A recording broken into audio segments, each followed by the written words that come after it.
बिस्मिल्लाहिर्रहमानिर्रहीम। Dear students, अस्सलामु अलैकुम। स्टूडेंट्स, अब जो मैंने टॉपिक पढ़ाना है उस टॉपिक का डायरेक्ट फार्मूला भी बुक में दिया हुआ है, लेकिन उस फार्मूले को समझने के लिए मैं थोड़ा सा आपको ग्राफ की हेल्प लेकर समझाऊंगा ताकि आपको और बेहतर समझ आ सके। तो आए पहले हम कुछ ट्रिग्नोमेट्रिक फंक्शंस के ग्राफ को डिस्कस करते हैं। स्टूडेंट्स, यूं तो मैंने ग्राफ ऑफ ट्रिग्नोमेट्रिक फंक्शन आपको पर्टिकुलरली ग्राफ पेपर पर समझाने हैं, बताने हैं ताकि आपको बहुत अच्छी समझ आए, लेकिन अभी थोड़ा सा मैं रफ स्केच बनाऊंगा ट्रिग्नोमेट्रिक फंक्शंस के ग्राफ का। सिर्फ आपको एक चीज़ समझानी है, रफ सा ग्राफ बनाकर, रफ स्केच बनाकर आपको समझाना चाहता हूं कि जो बात मैंने आपको समझानी है उसके लिए आपको पहले थोड़ा सा ट्रिग्नोमेट्रिक ग्राफ का आइडिया, ट्रिग्नोमेट्रिक फंक्शंस के ग्राफ का आइडिया हो। तो पहले मैं y equal to sine x यानी साइन एक्स का ग्राफ प्लॉट करूंगा। तो साइन एक्स के ग्राफ को प्लॉट करने के लिए स्टूडेंट्स आपको पहले टेबल बनाना है। स्टूडेंट्स, आपने मैट्रिक में ग्राफ प्लॉट करने सीखे हैं। आप रिकॉल करें, फर्ज कर लो कोई भी इस तरह की लीनियर इक्वेशंस होती थी तो उसके अंदर आप पहले टेबल बनाते थे। तो टेबल में आप क्या करते थे, एक्स को कुछ अपनी तरफ से खुद वैल्यूज लेट करते थे, पुट करते थे, और वाई की वैल्यूज यहां से इस इक्वेशन से निकालते थे। वो एक्स की वैल्यूज इसमें पुट करते जाते थे तो वाई की वैल्यू बनती या निकलती जाती थी। तो फिर उन एक्स और वाई की वैल्यूज के बिहाफ पर उनको हम एक्स वाई प्लेन में उन पॉइंट्स को लोकेट करते थे और उन पॉइंट्स को ज्वाइन करके ग्राफ बनाते थे। यहाँ पे भी हम यही काम करेंगे, लेकिन यहाँ पे जो है ट्रिग्नोमेट्रिक फंक्शन है। स्टूडेंट्स, टेबल बनाना मैं ज्यादा डिटेल में ग्राफ में ही आपको समझाऊंगा। अभी चूंकि थोड़ी देर पहले मैंने बोला कि हम एक जस्ट रफ सा स्केच बनाएंगे, तो टेबल बनाना मैं फिलहाल आपको जल्दी जल्दी से कैलकुलेटर से समझा देता हूँ। मजीद डिटेल जब मैं ग्राफ कराऊंगा तो यही कैलकुलेटर से आपको ये मैं बता भी दूंगा, उधर सिखा भी दूंगा। फिलहाल जिन बच्चों के पास अभी साइंटिफिक कैलकुलेटर्स हैं, अगर वो कैलकुलेटर्स निकालें और मेरे साथ ये जो मैं अभी पॉइंट्स बोलूंगा वो अभी परफॉर्म करते जाएंगे तो उनको अभी टेबल बनाना आ जाएगा। स्टूडेंट्स, आप साइंटिफिक कैलकुलेटर निकाल लें, इसको ऑन करें, और आपने बेटा ऑन करने के बाद मॉड का बटन प्रेस करना है। मॉड का जैसे ही बच्चों आप मॉड का बटन प्रेस करोगे तो यूं आपके पास आगे इस तरह से काफी सारी बातें, चीजें लिखी आ जाएंगी। तो आप देखें नंबर 7 पर देखें तो 7 के सामने टेबल लिखा हुआ है। इट मीन आपने बच्चों 7 को प्रेस कर दें। जैसे ही आपने 7 को प्रेस किया तो आपके सामने इस वक्त एफ ऑफ एक्स इक्वल लिखा आ रहा है। इस तरह से आपके सामने एफ ऑफ एक्स लिखा आ रहा है।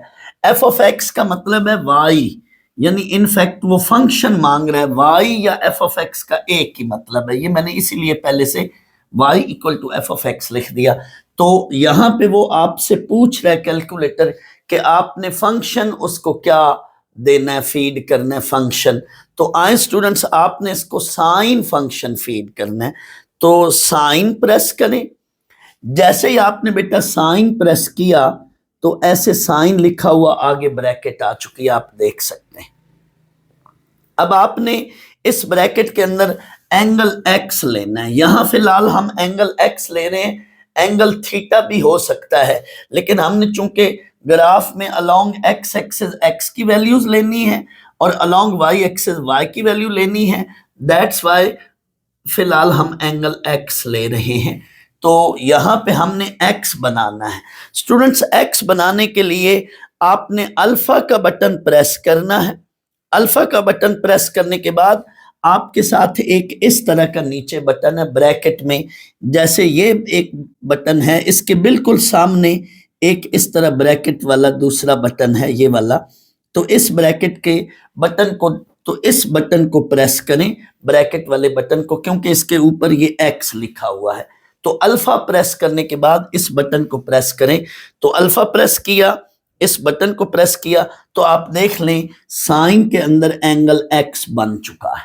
लेकिन हमने इस एंगल को ब्रैकेट में क्लोज भी करना है, तो अब जस्ट इस बटन को अगेन प्रेस करें, लेकिन अब अल्फा प्रेस ना करें, जस्ट ये प्रेस कर दें बटन, सिंपली सादा इस बटन को प्रेस कर दें, ये वाले को।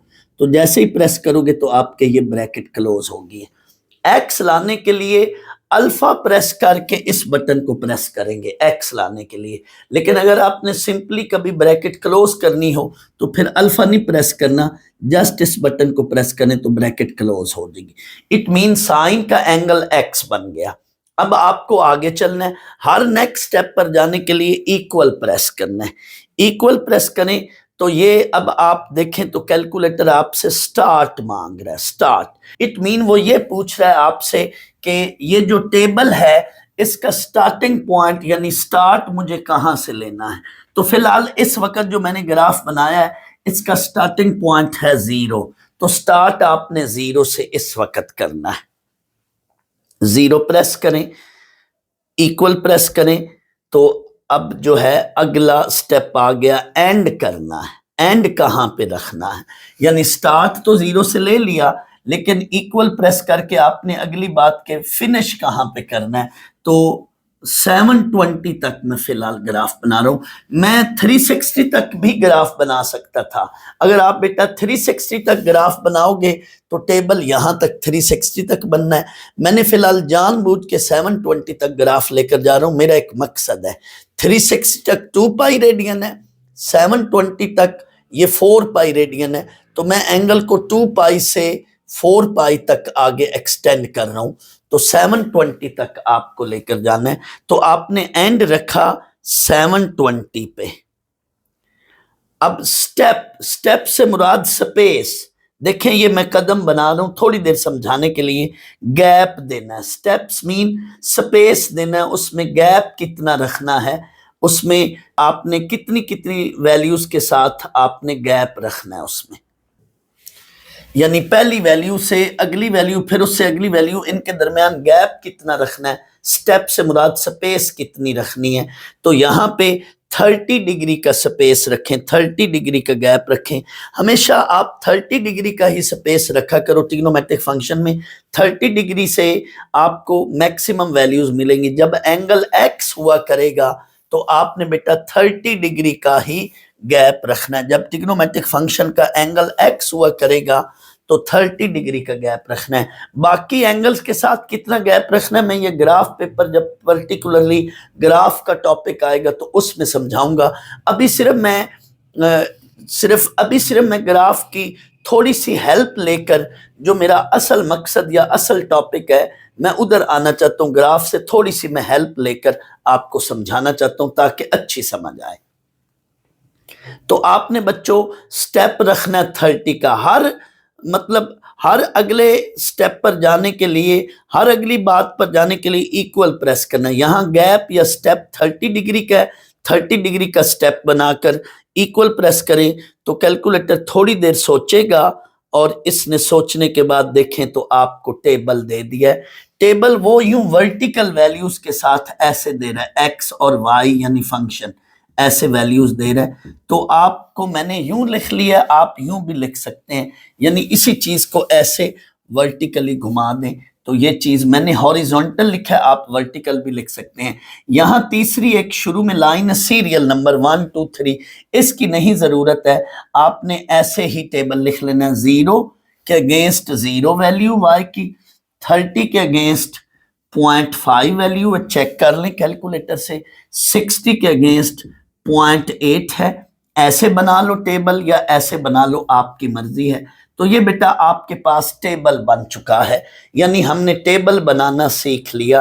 आप मजीद अगर सीखना चाहते हैं तो मेरे इसी लेक्चर को थोड़ा सा आप रिवाइंड करके दोबारा देख लें। मैं रिपीट नहीं करता हूं, जस्ट आप उधर से देख लें। ये बेटा तमाम फंक्शंस के ग्राफ के अंदर हमने कैलकुलेटर की मदद से टेबल बनाना है। अभी फिलहाल मैंने 720 डिग्री तक रखा है, लेकिन पर्टिकुलरली जो क्वेश्चंस ग्राफ के होंगे उधर वो आगे आपको रेस्ट्रिक्शन बताएगा कि ग्राफ जो है स्टार्ट कहाँ से लेना और एंड कहाँ पर रखना है। फिलहाल यहाँ मैंने जानबूझ के 0 से 720 तक साइन और कोसाइन का ग्राफ रखा है। मेरा एक मकसद है 720 तक ले जाने के लिए, आए आपको पता चलेगा। तो बेटा ये टेबल हमने 720 तक शो कर लिया। अब हमने इन पॉइंट्स को ग्राफ के अंदर यानी एक्स वाई प्लेन के अंदर शो करना है। फिलहाल ये सादा पेपर पर आप बना लेना, या ग्राफ पेपर पर बनाना चाहो तो भी आपकी मर्जी, ग्राफ पेपर पे ये ग्राफ बनाओ। मैंने अभी व्हाइट बोर्ड पर पॉइंट्स को शो करना है और फिर ग्राफ प्लॉट करना है। आप चाहें तो इसी ग्राफ को ग्राफ पेपर पे भी प्लॉट कर सकते हैं।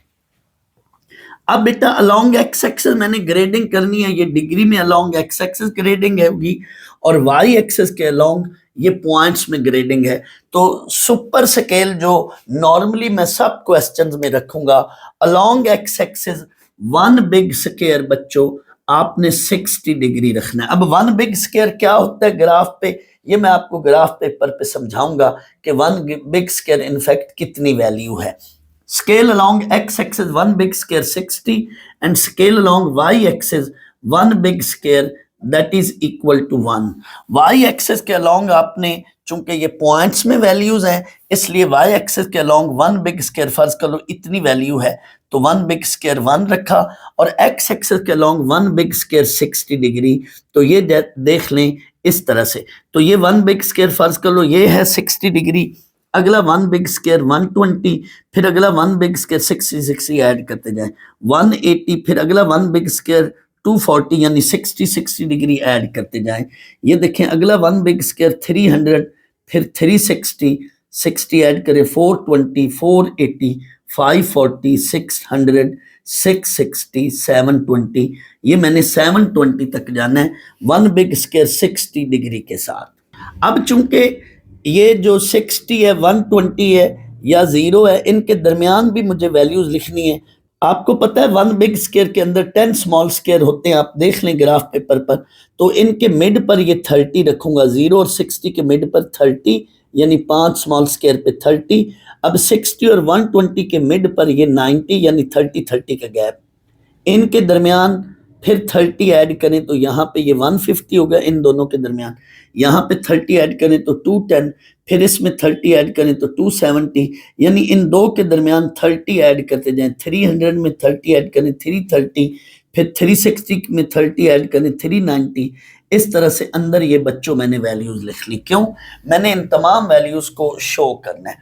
अब वाई एक्सिस के साथ मैंने वन बिग स्क्वायर 1 लिया तो मुझे 0.5 भी शो करना है। तो जाहिर है जो वन बिग स्क्वायर के अंदर 10 स्मॉल स्क्वायर होते हैं तो मुझे 0.5 शो करना है। तो 5वें बॉक्स के पे जो छोटा 5वां बॉक्स होगा वहां पे 0.5 और आगे 8वें बॉक्स पे 0.8, क्योंकि वन बिग स्क्वायर के अंदर 10 स्मॉल स्क्वायर हैं। अब मैंने वन बिग स्क्वायर 1 के इक्वल रखा है तो ईच स्मॉल स्क्वायर 0.1 के बराबर होगा, क्योंकि one big square contain 10 small square और मैंने वन बिग स्क्वायर को 1 के इक्वल रखा है। तो अंदर जो 10 स्मॉल स्क्वायर हैं हर स्मॉल स्क्वायर 0.1 के बराबर होगा। तो 5वें बॉक्स पे 0.5 और 8वें बॉक्स पे 0.8, स्क्वायर पे 0.8 बॉक्स या स्क्वायर कह लें। और नीचे इसी तरह से ये नेगेटिव वैल्यूज हैं, इनको नेगेटिव समझना कहना है। तो -1, फिर -0.8 और -0.5, ये 5वां बॉक्स -0.5 होगा और 8वां जो स्क्वायर है वो -0.8 होगा। तो पहला पॉइंट मेरा है 0 डिग्री, 0, यानी x की वैल्यू 0 और y की वैल्यू 0। मैं यूं समझाने के लिए यूं समझा देता हूं अलग से कि ये 0, ये समझाने के लिए 0, मैंने लिख लिया। इस पॉइंट को मैंने शो करना है तो बेटा 0, ये पॉइंट होगा 0, जैसे मैंने प्रीवियस लेक्चर में भी आपको बताया कि पॉइंट को हम कैसे शो करते हैं। नेक्स्ट मेरा पॉइंट है 30 डिग्री, 0.5। ये सिर्फ आपको मैं ऐसे बताता हूं, पेपर में आप यूं ना लिखना, ये तो सिर्फ समझाने के लिए। अब बच्चों ये पॉइंट मुझे ढूंढना या निकालना है। x की वैल्यू 30 और y की वैल्यू 0.5। तो x की वैल्यू 30 पर जाकर y की वैल्यू 0.5 के लिए आप ऊपर चल पड़े, जहां 0.5 आएगा वहां पे डॉट डाल दें। ये मैंने डॉट डाला। तो इसी तरह से बेटा 60 के अगेंस्ट 0.8, ये 60 के ऊपर आप चल पड़े, 60 वाली लाइन पर 0.8 के सामने ये मैंने पॉइंट्स ऑलरेडी शो किए हैं। 0.8, 90 पे 0.1, 120 पे फिर 0.8, 150 पे 0.5, 180 पे 0। अब 210 पे -0.5, तो जाहिर है 210 पे नेगेटिव वैल्यू, तो नीचे चल पड़ना है 0.5 वाली लाइन पे, यहाँ डॉट डालना है। 240 पे -0.8, ये पॉइंट बनेगा। 270 पे -1, तो 270 वाली लाइन पर चल पड़े और नीचे -1, इधर ये देखें -1 पे, ये 270 पे -1 है, ये पॉइंट बनेगा। 300 पे -0.8 है, ये पॉइंट बनेगा। 330 पे ये देखते जाए -0.5, 360 पे इस तरह से, 360 पे 0।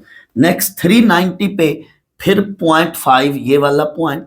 420 पे 0.8, ये वाला। 450 पे 1, ये वाला पॉइंट बनेगा। 480 पे 0.8, ये वाला डॉट। 510 पे 0.5, ये वाला डॉट। 540 पे 0 यहाँ पे। फिर 570 पे -0.5, ये चेक कर लें, 570 पे -0.5। 600 पे -0.8, ये देख लो, 600 पे -0.8, तो -0.8 के सामने ये। फिर 630 पे -1, 630 पे जाकर y की वैल्यू -1, ये अगले दो पॉइंट्स इस तरह से, और 720 पे 0। अब बेटा ये पॉइंट्स हमने शो कर लिए। अब मैंने इन पॉइंट्स को ज्वाइन करना है with the help of pointer और with the help of lead pencil आपने ज्वाइन करना है। मैं मार्कर से ज्वाइन कर रहा हूँ, बट ये फ्री हैंड के साथ आपने ज्वाइन करना है और स्मूथ कर्व्स बनानी है, प्लेन कर्व, स्मूथ कर्व्स, यानी ऐसे शार्प कर्व या स्केल के साथ नहीं जोड़ना आपने, फ्री हैंड के साथ आपने जोड़ना है, स्मूथ कर्व या प्लेन कर्व। अभी मैं बनाता हूं कर्व्स तो आपको पता चलेगा। तो स्टूडेंट्स अब इन पॉइंट्स को मैं ज्वाइन कर रहा हूं। ये देखें, ये रफ सा स्केच होगा।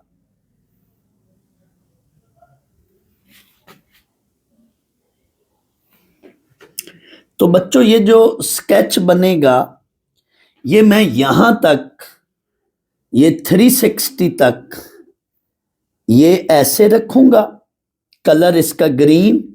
360 के बाद मैं इसका कलर चेंज करूंगा, मेरा एक मकसद है। 360 के बाद कलर क्यों चेंज कर रहा हूं मैं बताता हूं। इसके बाद बच्चों मैं ये ब्लू इंक का कलर यूज कर रहा हूं, ब्लू मार्कर। ये शेप बन रही है आपके साथ, ये रफ स्केच है। जब आप इसको बेटा ग्राफ पेपर पे प्लॉट करोगे तो एग्जैक्ट ये शेप वही जो आपकी बुक में एग्जैक्ट वही शेप बनेगी, लेकिन फिलहाल ये आर्जी शेप है, आप इसको देख लें। ये हमारे पास ग्राफ बना। स्टूडेंट्स गौर करें, 0 से 360 तक ये एक कंप्लीट साइकिल है। इसके बाद फिर y यानी फंक्शन अपनी वैल्यूज रिपीट कर रहा है। क्या मतलब, आप गौर करें, 30 डिग्री पर y की वैल्यू 0.5 थी, ये देखो 30 डिग्री पर y की वैल्यू 0.5, और 390 पे भी y की वैल्यू 0.5 है। 390 पे भी y की वैल्यू 0.5 है। तो y जो है, y यानी फंक्शन 360 के बाद फिर अपनी वैल्यू को क्या है, रिपीट करे। जैसे ये देखें, 60 डिग्री पर y की वैल्यू 0.8 है, जबकि 420 पर भी y की वैल्यू 0.8 है। ये y की वैल्यू 0.8।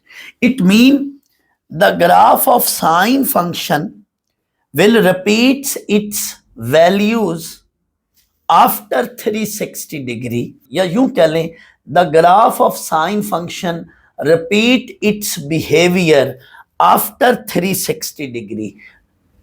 साइन का ग्राफ 360 डिग्री के बाद अपनी शेप रिपीट कर रहा है, अपना साइकिल रिपीट कर रहा है।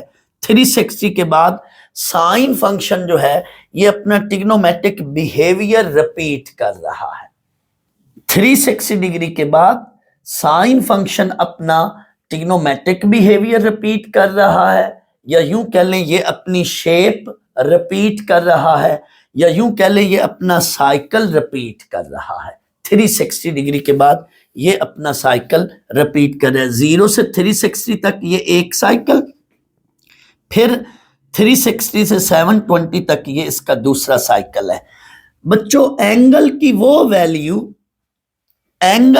वैल्यू जिसके बाद कोई ट्रिग्नोमेट्रिक फंक्शन अपना बिहेवियर फिर रिपीट करे, एंगल की वो value period of trigonometric function कहलाती है। ये मैं पीरियड की जब मैं डेफिनेशन थोड़ी देर बाद बताऊंगा तो उसमें मजीद ये सेंटेंस रिपीट करूंगा। फिलहाल सिर्फ जस्ट मैं हिंट दे रहा हूं कि मैंने यहां से पीरियड की डेफिनेशन भी इधर से बतानी है, यहां से मैंने मैक्सिमम और मिनिमम वैल्यू भी फंक्शन की इधर से बतानी है अभी इसी ग्राफ से। फिर बेटा मैंने domain of trigonometric function and range of trigonometric function वो भी इसी ग्राफ से समझाना है। फिर बाद में मैं मैथमेटिकल इन तमाम चीजों को maximum value of trigonometric function, period of trigonometric function, domain and range of trigonometric function mathematically भी समझाऊंगा। फिलहाल मैं यहां से ग्राफ की हेल्प से भी समझा रहा हूं। तो यहां पे देखें 360 के बाद ट्रिग्नोमेट्रिक फंक्शन अपना बिहेवियर रिपीट कर रहा है। तो यहां से मैं डेफिनेशन बनाऊंगा इंशाल्लाह पीरियड ऑफ ट्रिग्नोमेट्रिक फंक्शन की। फिलहाल मैंने अभी बेटा जो टॉपिक है मेरा, जो इस वक्त टॉपिक है वो क्या है, maximum and minimum value of trigonometric function. Maximum and minimum value of trigonometric function, function से मुराद y की यहां अगर मैंने फंक्शन को sin x लिया है तो y की यहां मैक्सिमम या मिनिमम वैल्यू क्या है इस वक्त। तो गौर करो बेटा, y की मैक्सिमम वैल्यू यहां 1 है, टेबल से भी नजर आ रहा है और ग्राफ से भी नजर आ रहा है। ये देखें मैक्सिमम वैल्यू y की क्या है, 1 है, और मिनिमम वैल्यू क्या है, दैट इज -1। -1 से यहां देखें कोई छोटी वैल्यू और नहीं नजर आ रही और 1 से कोई बड़ी वैल्यू और नहीं नजर आ रही। तो sin x की मैक्सिमम वैल्यू 1 है और मिनिमम वैल्यू क्या है, ये देख लें, ये -1 है। इस तरह से ये -1 मिनिमम वैल्यू है, इससे नीचे नहीं ग्राफ जा रहा और 1 से ऊपर नहीं जा रहा। इट मीन y की यानी sin x की इस वक्त जो फंक्शन sin x है जिसको मैंने y कहा है, sin x की मैक्सिमम वैल्यू 1 है और मिनिमम वैल्यू क्या है, -1 है। मैं यूं लिख देता हूं, 1 से y छोटा और -1 से बड़ा। y की मैक्सिमम वैल्यू 1 और मिनिमम वैल्यू -1 है, लेकिन y को मैंने sin x कहा है तो दूसरे लफ्जों में यूं भी कह सकते हैं sin x की मैक्सिमम वैल्यू 1 और मिनिमम वैल्यू क्या है, -1। तो ये sin x की मैक्सिमम वैल्यू या मिनिमम वैल्यू क्या है, 1 या -1। अब बच्चों आप कोसाइन का ग्राफ प्लॉट करोगे। कोसाइन के ग्राफ प्लॉट करने से पहले मैंने कोसाइन का टेबल बनाना है। टेबल में मैंने 0 डिग्री से लेकर 720 डिग्री तक वैल्यूज बना ली। उसी तरह से स्टार्ट आपने 0 से और एंड आपने 720 पे रखना है। स्टेप साइज बच्चों 30 डिग्री का रखना है। फंक्शन आपने कोसाइन एक्स बनाना है, आपको टेबल मिल जाएगा। आपने इन टेबल की वैल्यूज के बाद अलोंग एक्स एक्सिस स्केल जो है, scale along x axis 1 big square equal to 60 degree and scale along y axis 1 big square equal to 1 रखना है। ये स्केल आपने स्टैंडर्ड हर क्वेश्चन में, हर ग्राफ में इसी तरह से रखना है। ये स्टैंडर्ड स्केल फिलहाल आपने हर ग्राफ में यही रखना है। अब आपने बेटा इन पॉइंट्स को शो करना है। इधर मैंने उसी तरह से ग्रेडिंग कर ली है, 60, 120, 180 सारा वही बात। y एक्सिस के अलॉन्ग ये 1, फिर 0.8, 0.5 और ये -1, -0.8, -0.5। ये बच्चों मैंने पॉइंट शो कर लिए। 0 डिग्री पर 1 वैल्यू है, x की वैल्यू 0 और y की वैल्यू 1, ये हमारा पॉइंट होगा। 0 के अगेंस्ट 1 या इधर, यहाँ 0 पर 0 थी वैल्यू तो ये डॉट यहाँ था, लेकिन 0 डिग्री पर यहाँ 1 है तो ये डॉट इधर होगा। यानी कोसाइन का ग्राफ यहां से स्टार्ट लेगा, कोसाइन का ग्राफ यहां से स्टार्ट लेगा। 30 पे 0.8, 30 डिग्री पे 0.8 तो ये 30 डिग्री पर 0.8, 60 डिग्री पर 0.5, ये 90 पे 0, 120 पे फिर -0.5 नीचे।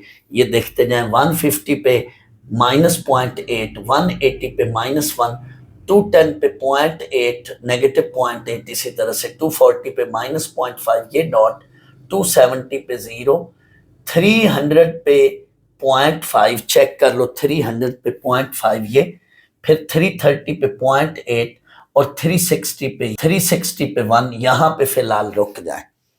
यहां से अब आगे फिर चेक कर लें, कोसाइन फंक्शन अपना बिहेवियर रिपीट करेगा, यानी y की वैल्यू रिपीट होना शुरू हो जाएगी। कैसे? ये देखें 390 पे 0.8, जबकि 30 पे भी 0.8। ये देख लो 360 पे ये 1 हो गया, इधर 0 पे 1 था, 360 पे 1 है, यानी इसके बाद फिर फंक्शन जो है 0 से आगे 30 पे 0.8, ये 360 के बाद 390 पे 0.8, यानी आफ्टर 360 फंक्शन अपना साइकिल रिपीट कर रहा है, बिहेवियर रिपीट कर रहा है, अपना जो है साइकिल या शेप रिपीट करेगा। ये पहले मैं 360 तक प्लॉट कर लूं। ये देखें, यहां से अब आपने ग्राफ को स्केच करना है, पॉइंट्स को ज्वाइन करना है। ये बच्चों रफ सा स्केच है, अगर हम एग्जैक्टली ग्राफ पेपर पर बनाएंगे तो फिर ये बिल्कुल एग्जैक्ट या एक्यूरेट शेप आएगी। अभी असल में थोड़ा सा फर्क पड़ जाता है, इसलिए कि पॉइंट थोड़ा आगे पीछे या तो कुछ कम वैल्यू या ज्यादा वैल्यू से मैंने डाले हुए हैं, तो वो थोड़ा सा ह्यूमन एरर आ रहा है। अब यहां पे देखें, आगे इसके आगे साइकिल अपना फिर यही शेप, ये ऐसे शेप है, यहां से स्टार्ट होके ऐसे, ये यूं है ऐसे, यहां तक ये शेप है। इसके बाद फिर ये शेप रिपीट होगी, चेक कीजिएगा, ये वाली शेप आगे फिर ये रिपीट होगी। आप देखना, ये जो एग्जैक्ट कर्व है ये अपना रेपिटेशन शो करेगी। ये देखें, ये वाली, ये अपना ट्रिग्नोमेट्रिक फंक्शन जो है अपना बिहेवियर ये रिपीट कर रही है, शो कर रही है कर्व, सेम साइकिल, ये यहां तक, इसके बाद आगे फिर दोबारा ये साइकिल रिपीट हो रहा है। तो ट्रिग्नोमेट्रिक फंक्शन, कोसाइन फंक्शन जो है वो भी 360 डिग्री के बाद अपना साइकिल रिपीट कर रहा है, अपना ट्रिग्नोमेट्रिक बिहेवियर रिपीट कर रहा है, अपने ग्राफ की शेप या कर्व को क्या है, रिपीट कर रहा है ट्रिग्नोमेट्रिक फंक्शन। यहां से भी पीरियड की डेफिनेशन निकलेगी, लेकिन वो मेरा अगला लेक्चर होगा, पीरियड ऑफ ट्रिग्नोमेट्रिक फंक्शन। फिलहाल यहां पे मैंने क्या पढ़ाना है, maximum and minimum value of trigonometric function. तो आए देखें, कॉस की मैक्सिमम या मिनिमम वैल्यू क्या है। एक तो आप टेबल से भी देख सकते हैं, कॉस की मैक्सिमम वैल्यू 1 है, 1 से बड़ी वैल्यू यहां कोई नहीं मिल रही। y इक्वल टू कॉस, तो y की मैक्सिमम वैल्यू है, कॉस की मैक्सिमम वैल्यू 1 है, और मिनिमम वैल्यू क्या है, -1। -1 से छोटी वैल्यू कोई नहीं है और 1 से बड़ी वैल्यू कोई नहीं है। आप ग्राफ में भी देख सकते हैं, 1 से ऊपर नहीं ग्राफ जा रहा और -1 से नीचे नहीं जा रहा। इट मीन 1 और -1 के अंदर ग्राफ बाउंडेड है। सिमिलरली साइन में भी यही बात थी, कोसाइन में भी यही है। इट मीन कोसाइन फंक्शन में y is equal to cos x, y is equal to f of x. Cosine function के ग्राफ में या कोसाइन फंक्शन के अंदर ये सीन है, y की मैक्सिमम वैल्यू 1 और मिनिमम वैल्यू क्या है, -1। बट y को हमने कोसाइन x कहा हुआ है, दूसरे लफ्जों में कोसाइन x की मैक्सिमम वैल्यू 1 और मिनिमम वैल्यू क्या है, -1, कोसाइन फंक्शन की। अब बेटा आए टेंजेंट फंक्शन पर। टैन का ग्राफ मैंने 0 से 360 रखा है, इसलिए कि इसमें जो बात है वो रिपीट 180 के बाद साइकिल या ट्रिग्नोमेट्रिक बिहेवियर रिपीट होना शुरू हो जाता है। तो टैन का जो है टेबल में वही स्टोरी, वही। इसी तरह यहां पे एक चीज आएगी, वो ये कि 90 पर आप देखो तो एरर आएगा टेबल में, कैलकुलेटर में मैथमेटिकल एरर आएगा। तो tan 90 आप इन्फिनिटी याद रखना वैल्यू। कैसे? tan 90 कैलकुलेटर से नहीं निकलेगी वैल्यू, आप इसको यूं निकालोगे, sin 90 over cos 90, sine 91 cos 90 0, so tan 90 infinity है। इसी तरह से tan 270 पे भी एरर है बट वो माइनस इन्फिनिटी है। tan 270 कैसे निकालोगे? Sine 270 over cos 270, sin 270 that is -1, cos 270 0, तो ये माइनस इन्फिनिटी है। ये बच्चों मैंने बात अपने 8.1 के लेक्चर में भी की हुई है, जहां उधर 90 या 270 के साथ tan की वैल्यू बनती थी, वहां पे मैंने ये बात की हुई है, आप उधर भी देख सकते हैं और यहाँ पे भी। तो कैलकुलेटर जो है टेबल के अंदर एरर आएगा, 90 पे लिखा हुआ एरर आएगा और 270 के अगेंस्ट एरर आएगा, बट आपने ये वैल्यू या तो डायरेक्ट याद रख लें या इस तरह से बनाकर फिर लिखनी है। तो tan 90 infinity, tan 270 minus infinity, बाकी सारा वही काम। असल प्रॉब्लम यहाँ पे आएगा, अब क्या है, इन पॉइंट्स को भी आपने शो करना है, लोकेट करना है। 0 पर 0 ये पॉइंट, 30 पे 0.57, तो 0.5 से थोड़ा सा ऊपर 30, मैंने एग्जैक्ट 0.5 नहीं रखा, 0.57 इसलिए रखा है कि ये 0.5 से थोड़ा सा अलग वैल्यू रखनी है, थोड़ी सी ऊपर रखने, 30.57 यहाँ। 60 पे 1.73, तो 1.7 लिख लें या 1.73, इससे इतना फर्क या असर नहीं पड़ेगा। बट 90 पे इन्फिनिटी, बच्चों ये पॉइंट मैं नहीं शो कर सकता ग्राफ के अंदर, यानी 90 के अगेंस्ट इन्फिनिटी में कहाँ डॉट डालूं, मुझे तो y की वैल्यू इन्फिनिटी मिलेगी नहीं, तो इसलिए यहाँ पे मुझे जो है ना y की वैल्यू को शो करना प्रॉब्लम आएगा। तो मैं क्या करूं, मैं y की वैल्यू के लिए यहाँ पे फिर वर्टिकल आइसमटोट्स बनाऊंगा। ये जो डॉटेड लाइन है ये वर्टिकल आइसमटोट्स हैं, मुझे ये पॉइंट नहीं मिल रहा, तो मैं क्या करूंगा, इन वैल्यूज पर जहां इन्फिनिटी है मैं पहले ही ऐसे, जहां पे एरर आ रहा है पहले ही ऐसे वर्टिकल आइसमटोट्स बना लूंगा।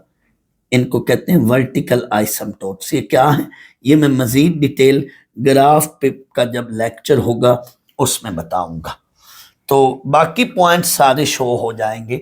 120 पे -1.73, यहाँ पे -1.73, 120 पे ये -1.73 यहाँ पे, फिर 150 पे 0.57 ये वाली वैल्यू, 180 पे 0, 210 पे फिर 0.57 ये वाली वैल्यू, 240 पे 1.73 ये वाली वैल्यू और 270 पे वर्टिकल आइसमटोट, 300 पे -1.73 ये वाला पॉइंट, 330 पे -0.57 ये वाला और 300 पे ये। अब इन पॉइंट्स को आप जोड़ें, ये ऐसे ग्राफ बनेगा, लेकिन आगे एरो शो कर दें। स्टूडेंट्स tan का जो ग्राफ है ये उसकी शक्ल है, जैसे हम छोटी क्लासेस में अलिफ पर ये जो अलिफ मद्दा डालते थे ना, ये वाली शेप tan की है। tan के ग्राफ की ये वाली शेप है, एक्स एक्सिस के साथ इसने ऊपर यूं और नीचे यूं, ऐसे एक्स एक्सिस के ऊपर यूं शेप होगी, जबकि एक्स एक्सिस से नीचे जब भी ग्राफ बनेगा तो ये शेप होगी। यूं कह लें, पंजाबी में यूं कोब निकालना है ऊपर वाली लाइन का, जबकि वर्ड एक्स एक्सिस से नीचे वाली लाइन का यूं अपोजिट कोब निकालना है। अलिफ मद्दा की शेप, एक्स एक्सिस से ऊपर ये शेप, जबकि एक्स एक्सिस के नीचे इसका ऐसे रिफ्लेक्शन लेना है, कोब यूं निकालना है। ये देख लो मैंने ये बनाई हुई है शेप इसीलिए अलग से। तो एक्स एक्सिस से ऊपर ये शेप, अब गौर करें एक्स एक्सिस से नीचे जो है ये ऐसे शेप बनानी है यूं, लेकिन एक्स एक्सिस से ऊपर जो भी शेप होगी उसकी ये शक्ल होगी ऐसे। तो ये देखें ये ग्राफ बना, लेकिन माइनस इन्फिनिटी या ये जो वर्टिकल आइसमटोट्स होते हैं इनके ऊपर प्लस इन्फिनिटी और नीचे जो है ये माइनस इन्फिनिटी, ऐसे ये डाउन वर्ड अपवर्ड वैल्यूज जा रही हैं, ये प्लस इन्फिनिटी और ये माइनस इन्फिनिटी, ऊपर प्लस इन्फिनिटी नीचे y की वैल्यू क्या है माइनस इन्फिनिटी। जैसे ये मैंने 90 पर, जैसे ये मैंने 90 पर 270 पर -90 पर वर्टिकल आइसमटोट्स बनाए हैं। तो ये देखें अब यहाँ पे भी ये जो है एक्स एक्सिस के नीचे ये शेप होएगी, लेकिन अगर मैं 360 से आगे ग्राफ बनाता तो फिर यूं शेप होनी थी। और अगर थोड़ी देर के लिए देखें, मैं जीरो से पीछे शेप बनाता इधर, जैसे ये मैंने जीरो से पीछे -90 की तरफ शेप बनाई है, तो फिर यूं ग्राफ होता ऐसे। ये मैं थोड़ी देर के लिए, यहाँ जीरो से आगे आगे ग्राफ है, मैं थोड़ी देर के लिए शेप बना देता हूँ जीरो से पीछे, फिर ये यूं शेप बनेगी। मैं अभी बता चुका हूं, एक्स एक्सेस से ऊपर बेटा ऐसी शेप होगी, एक्स एक्सेस से ऊपर जब भी टैन की शेप बनाएंगे यूं, और एक्स एक्सेस से नीचे जब भी शेप बनेगी तो उसमें यूं बैंड आएगा, एक्स एक्सेस से ऊपर यूं, जबकि एक्स एक्सेस से नीचे ये इस तरह की शेप है। ये टैन का बेटा ग्राफ बन रहा है। अब मैंने 360 से आगे नहीं ग्राफ बनाया, इसलिए यहां तक है। लेकिन tan फंक्शन बेटा 180 के बाद, ये देखो प्लीज नोट करें, ये 90 तक, फिर ये 180 तक ये ग्राफ, लेकिन 180 के बाद फिर ये अपना बिहेवियर रिपीट कर रहा है, दोबारा ये वाली कर्व फिर रिपीट हो रही है। तो टेंजेंट फंक्शन 180 के बाद दोबारा अपना साइकिल रिपीट कर रहा है, y की वैल्यू रिपीट होना शुरू हो जाती है। ये देखो 30 पे 0.57, 180 के बाद 210 पे फिर 0.57, 60 पे 1.73, ये 1.73। तो फंक्शन अपना साइकिल जो है वो रिपीट कर रहा है, साइकिल क्या है, रिपीट कर रहा है। तो 180 जो है वो ट्रिग्नोमेट्रिक फंक्शन किसका, tan का पीरियड है। बट tan की मैक्सिमम या मिनिमम वैल्यू हम नहीं बता सकते, क्योंकि मैक्सिमम वैल्यू के लिए ये प्लस इन्फिनिटी की तरफ जा रहा है और मिनिमम वैल्यू के लिए ये माइनस इन्फिनिटी की तरफ जा रहा है, जो कि नॉन अचीवेबल वैल्यूज हैं। ये हमारी पहुंच से, ये वैल्यूज हमारी 10 तरफ से दूर हैं। इन्फिनिटी प्लस का या माइनस इन्फिनिटी का ये अचीवेबल वैल्यूज नहीं हैं, ये अनअचीवेबल हैं, इन वैल्यूज तक हम नहीं पहुंच सकते। तो tan की या cot की, सीकंट की या कोसीकंट की मैक्सिमम या मिनिमम वैल्यू नहीं निकल सकती। मैक्सिमम या मिनिमम वैल्यू वो होगी जो रेंज में होगी, हमारे रेंज से मुराद वो वैल्यू जो हमारी पहुंच में होगी। तो साइन कॉस की मैक्सिमम या मिनिमम वैल्यू है 1 और -1, that should be real value. जो मैक्सिमम या मिनिमम वैल्यू होती है वो रियल वैल्यू होनी चाहिए। तो इसलिए मैक्सिमम या मिनिमम वैल्यू का भी मैं टॉपिक डिस्कस करूंगा, तो उसमें साइन या कॉस फंक्शन की हम डिफरेंट फॉर्म्स लेंगे, tan की, cot की, सीकंट की या कोसीकंट की नहीं लेंगे।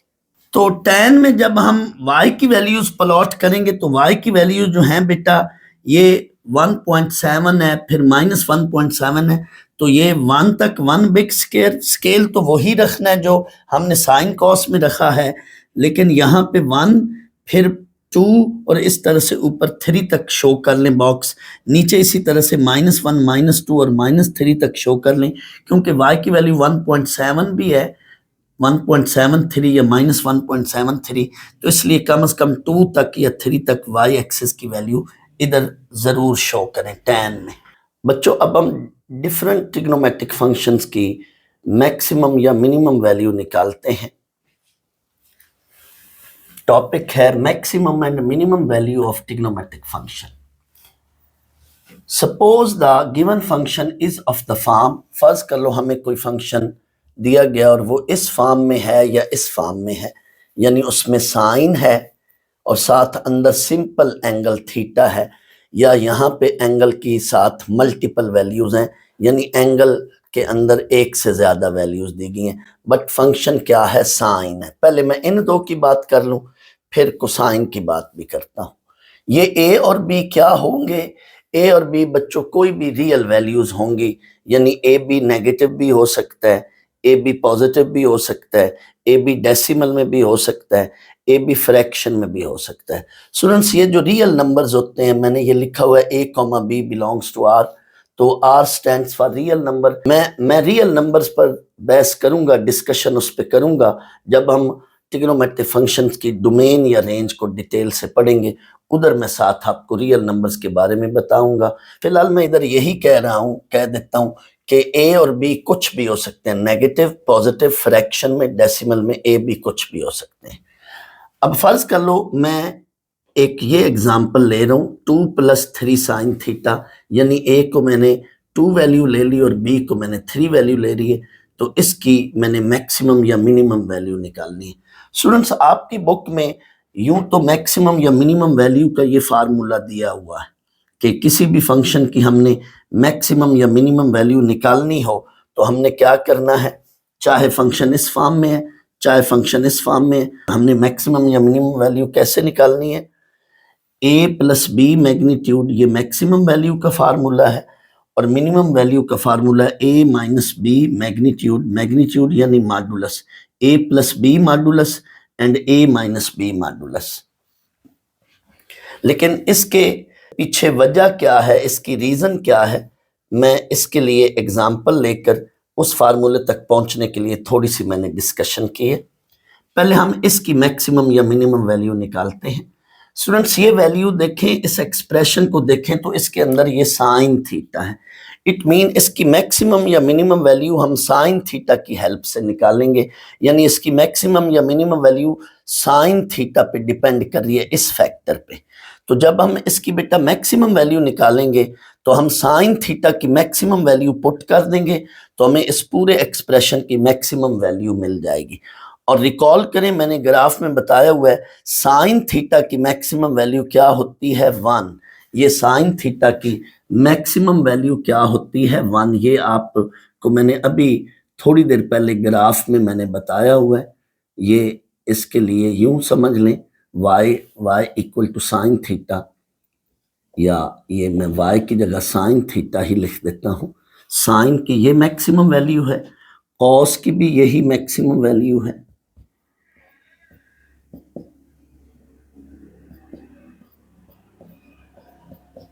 tan की कोई मैक्सिमम या मिनिमम वैल्यू नहीं है, इन्फिनिटी और माइनस इन्फिनिटी है, बट वो हमारी पहुंच से दूर हैं, वो अचीवेबल वैल्यूज नहीं है।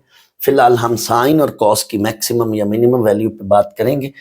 तो जब बेटा मैंने इस एक्सप्रेशन की मैक्सिमम वैल्यू निकालनी है, जब मैंने इसकी मैक्सिमम वैल्यू निकालनी है इस एक्सप्रेशन की, तो मैंने साइन थीटा की मैक्सिमम वैल्यू पुट कर दी इसमें, 2 + 3 साइन थीटा की मैक्सिमम वैल्यू 1 है, 2 + 3 ये 5 बन जाएगा। तो इस पूरे एक्सप्रेशन की मैक्सिमम वैल्यू क्या है, 5 है। यानी इसमें जो मर्जी थीटा पुट करते रहें, थीटा की डिफरेंट वैल्यूज लेकर इसमें पुट करते जाएं, लेकिन सुपर वैल्यू जो है, हाईएस्ट वैल्यू इसकी 5 बनेगी। बाकी तमाम इस एक्सप्रेशन के अंदर जो वैल्यूज बनेगी वो 5 से छोटी होंगी। एंड मिनिमम वैल्यू निकालनी हो अगर इस एक्सप्रेशन की पूरे की, तो आपने क्या करना है, फिर वही बात, साइन की मिनिमम वैल्यू पुट कर दें। साइन की मिनिमम वैल्यू -1 है, वो इसमें मैंने पुट कर दी है, तो आपको 2 + 3 इंटू -1, तो ये -3 बन जाएगा, 2 - 3 दैट इज -1। तो इस पूरे एक्सप्रेशन की जो मिनिमम वैल्यू आपको मिलेगी वो -1 है, और मैक्सिमम वैल्यू क्या है, 5 है। यानी इससे छोटी वैल्यू नहीं बनेगी, जो मर्जी थीटा पुट करते रहे, इससे छोटी वैल्यू नहीं मिलेगी आपको, ये सबसे इसकी लोएस्ट वैल्यू होगी। और जो मर्जी थीटा पुट करते रहे, इससे बड़ी वैल्यू नहीं मिलेगी, ये इसकी हाईएस्ट वैल्यू है। यानी इस पूरे फंक्शन की मिनिमम वैल्यू -1 और मैक्सिमम वैल्यू क्या है, 1 है। यूं कह लें कि इस पूरे एक्सप्रेशन की रेंज ये है -1 से 5, क्योंकि रेंज में भी हम मिनिमम और मैक्सिमम वैल्यू को ही कंसिडर करते हैं, उसको लिख देते हैं। तो ये बेटा इसकी मैक्सिमम या मिनिमम वैल्यू है। ये तो एग्जांपल वो मैंने बनाई थी जिसमें बी को मैंने पॉजिटिव लिया है। मैंने दूसरी एग्जांपल ली है जिसमें बी को मैंने नेगेटिव रख दिया। अभी मैंने बोला था कि ए या बी कुछ भी बच्चों हो सकते हैं। तो अब इस पर आए, इसकी मैक्सिमम या मिनिमम वैल्यू हमने निकालनी है। इसकी मैक्सिमम या मिनिमम वैल्यू के लिए भी हम साइन थीटा पर ही डिपेंड करेंगे, क्योंकि ये पूरा फंक्शन किस पे डिपेंड कर रहा है, साइन थीटा पे। दैट्स वाई हम साइन थीटा पर डिस्कशन करेंगे। ये पूरा एक्सप्रेशन इसकी मैक्सिमम या मिनिमम वैल्यू के लिए हम साइन थीटा पर ही डिस्कशन करेंगे, क्योंकि ये पूरा एक्सप्रेशन साइन थीटा पे डिपेंड कर रहा है। लेकिन यहाँ पे थोड़ी सी स्टोरी रिवर्स हम करेंगे। जब बच्चों इसकी मैंने मैक्सिमम वैल्यू निकालनी है, तो मैं साइन थीटा की अगर जान के मैक्सिमम वैल्यू पुट कर दूं यानी 1, तो रिजल्ट तो आपको मिलेगा -1। और जब मैं थोड़ी देर के लिए साइन थीटा की इसमें मिनिमम वैल्यू पुट करता हूं जो कि -1 है, तो -3 इंटू -1 रिजल्ट टोटल क्या बनेगा 5। तो ये तो उलट बात होगी, यानी 5 जो है वो मैक्सिमम वैल्यू बन गई और -1 क्या है, मिनिमम वैल्यू बन गई। तो अब बात आपको समझ आ गई होगी कि जब मैंने इस एक्सप्रेशन की मैक्सिमम वैल्यू निकालनी है, तो जब यहाँ नेगेटिव है तो मैं साइन थीटा की अपनी वैल्यू भी नेगेटिव पुट करूंगा, क्योंकि नेगेटिव इंटू नेगेटिव वो क्या हो जाएगा, पॉजिटिव, और ओवरऑल मुझे मैक्सिमम वैल्यू मिल जाएगी। So for this purpose, for maximum value, here we put minimum value of sin theta की मिनिमम वैल्यू पुट की -1, तो वो नेगेटिव इंटू नेगेटिव पॉजिटिव करके 5 बन गया, मैक्सिमम वैल्यू बन गई। लेकिन जब इस पूरे एक्सप्रेशन की मैंने मिनिमम वैल्यू निकालनी है, तो इस नेगेटिव की वजह से मैं साइन थीटा की मैक्सिमम वैल्यू पुट करूंगा, क्योंकि -3 इंटू दैट मैक्सिमम वैल्यू वो माइनस की वजह से माइनस ही रहेगी, तो फिर ये हमें मिनिमम वैल्यू मिल जाएगी 2 - 3 दैट इज -1। अब स्टूडेंट्स कहते हैं फिर ये मुझे तो बड़ी टेंशन रहेगी, मुझे तो ये बड़ी कंफ्यूजन रहेगी कि नेगेटिव होगा तो मैं सोचूंगा कि अब मुझे क्या वैल्यू पुट करनी है, और जब यहाँ दरमियान में पॉजिटिव होगा तो मैं ये सोचूंगा कि अब मुझे क्या वैल्यू पुट करनी है। तो बेटा इस चक्कर से बचाने के लिए ये सिंपल हमने फार्मूला बना दिए। ये बुक में सिंपल फार्मूला है, ये भी मैं बताऊंगा। मैं थोड़ा सा आपको सिर्फ इस फार्मूले के पीछे रीजन क्या है वो बता रहा था। अब आए हम एक मल्टीपल वैल्यू ले लेते हैं, यानी साइन के अंदर जो एंगल है वो कोई मल्टीपल एंगल है, यानी पहले तो सिर्फ सिंपल एंगल था थीटा, लेकिन अब एंगल के अंदर एक से ज्यादा वैल्यूज हैं, सी थीटा प्लस डी। सी भी कोई नंबर है, डी भी कोई नंबर है, ए बी सी डी कोई नंबर्स हैं। जैसे ये देख लो मैंने एग्जांपल बना दी है, A plus B sine C D plus theta की बजाय मैंने ये चीज ले ली। A2 है, B3 है, फिर अंदर ये C2 है और D5 है। ये मैंने सिर्फ समझाने के लिए बना। स्टूडेंट्स मैं एक बात आपको बताता चलूं, जब भी एंगल सिंपल x होगा यानी थीटा, या एंगल 2x या एंगल 3x होगा, यानी अंदर हम एंगल को चेंज कर देते हैं, तो फंक्शन की रेंज पर असर या फर्क नहीं पड़ेगा। एंगल की वैल्यूज को चेंज करने से, अंदर एंगल की वैल्यूज को चेंज करने से फंक्शन की मैक्सिमम या मिनिमम यानी रेंज पे असर या फर्क नहीं पड़ेगा। एंगल को चेंज करने से किस चीज पर फर्क या असर पड़ेगा?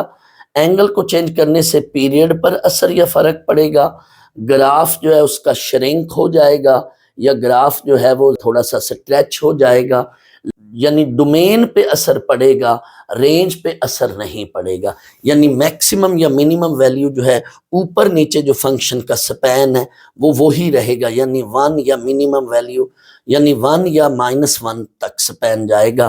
फंक्शन यूं श्रिंक हो जाएगा या एक्सपैंड हो जाएगा। तो रेंज पर असर या फर्क नहीं पड़ेगा, फर्क पड़ेगा डोमेन पे यानी उसके पीरियड पे।